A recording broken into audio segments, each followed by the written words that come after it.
It is deadline day for the Department of Justice. It has until noon Eastern to submit a redacted Mar-a-Lago search affidavit.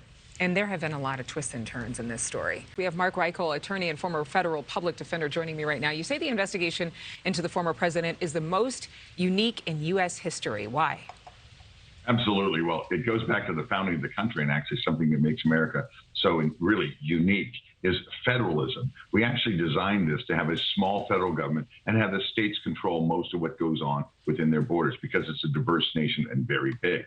So as a result, for many years, as we probably all know from history books, the federal government, the Department of Justice, really didn't get involved in something unless it was so significant the state didn't have the resources for it. There still is a lot of resentment and so forth against the federal government often when they meddle inside the state doing anything to do with investigation or prosecution of locals or state crimes. So just by nature, it's very, very, very conservative. It doesn't get involved in things that could cause any type of political blowback, because when it blows back on the actual federal government, the executive branch, not just the president, but the entirety of the federal government. And that's not what we want to have confidence in the government. I think we can all agree that what makes us proud to be Americans is, we're proud of America, the American government. But if the FBI or the DOJ in some city, some town, somewhere in rural America or even in a big city makes a big mistake, that's a real splashback on the entirety of the federal government. So this is singularly the most unique and aggressive move ever by the federal government in criminal law enforcement to go and search the home of a former president. It's deadline day for that redacted affidavit for the search warrant that has been such the center of the latest conversation surrounding this executed warrant. Where does the case go next? Well, once this comes in, actually, this could go on for a while, and welcome to federal court. It's very precise. No mistakes are made.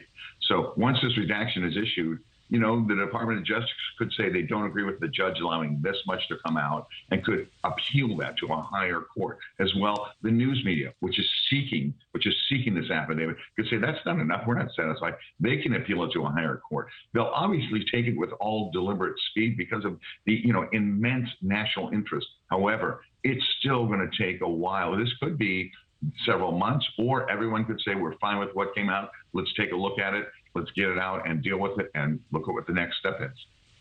I have to ask you about this poll data that we have here. About 62% of Americans, they have a fair amount or a great deal of trust in the FBI. But when you break it down by party, about 48% of Republicans trust the Bureau versus 80% of Democrats. So what do these numbers mean for America's perception of this agency? Well, actually, I think it's interesting. It's rather high. I would have normally thought the blowback would be that these numbers would be a lot lower for the Department of Justice. The fact that they're getting 48% of Republicans, I think speaks well, actually, for the current administration and Merrick Garland. As much as we may hear the blowback against it, 48% shows that there are some people that think, a good percentage that think, we trust them. It's day by day. The trust is day by day. But for now, it seems to be a calm and a peaceful trust. That's probably a good idea. It's interesting because that could change depending upon what happens next in this case. All right, Mark Reichel, thanks for being with us. Thank you very much.